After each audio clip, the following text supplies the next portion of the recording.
Welcome to the 3 Generate TV studio. It's great to have you with us. Why don't you introduce yourself and tell us a little bit about what you do? I'm Simon Compton-Battersby. I work as a school chaplain in one of the Methodist schools, Culford School near Bury St Edmunds, and I work in the pastoral team there, looking after the spiritual and moral welfare of the pupils, but also have a specialism in well-being and in mental health first aid. And you've just done a login about mental health first aid. Yep. What is that? If people don't understand the term, maybe never heard of the term first aid and all that, what does it mean and what did you talk about during your login? Well, the title is Sometimes Life Sucks and Sometimes Life Does Suck. We face so many pressures in our life based around expectations to do with image, ability, performance, friendships, and when those inevitably don't go well, you feel like there's nothing you can do about it.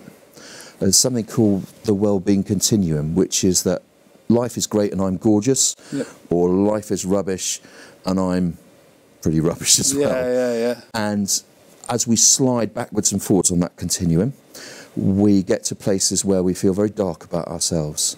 Mental health first aid is about helping you face uphill towards where life is getting better.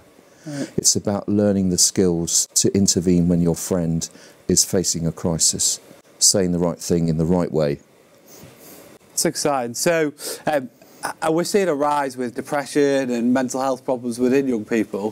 What do you put that down to? The pressures that young people face now are so much greater than they were 20 or 30 years ago.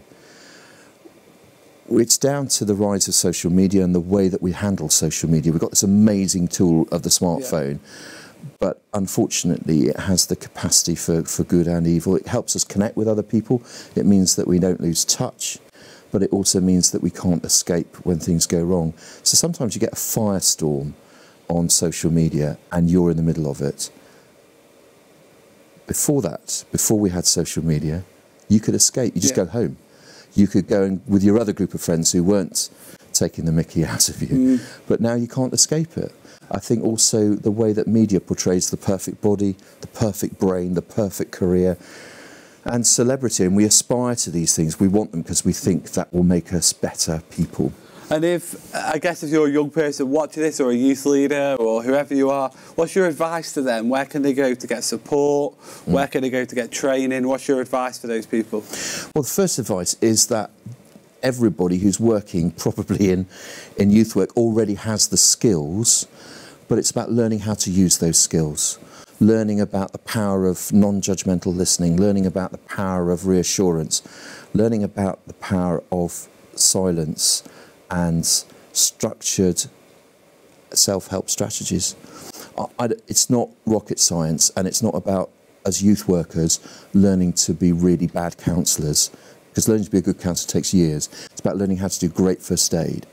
If you cut your arm now, I mean, I'm not suggesting that you should do it, but if you were to accidentally cut your arm, I would know exactly what to do, because I've been taught, haven't we all, in first aid. I'd elevate it, I'd put a bandage on it, I'd reassure you, I'd deal with shock and all the rest of it. Instinctive. But when someone is suffering from quite severe anxiety, our reaction is to pull back and go, I don't know how to deal with this. Actually, mental health first aid is as basic as physical first aid, and it's as effective. Wow. Where we get more training from, you can train in a formal qualification in mental health first aid, but also you can access through various networks some basic strategies for helping young people. Thanks so much for coming by. It's great to have you with us. You're welcome.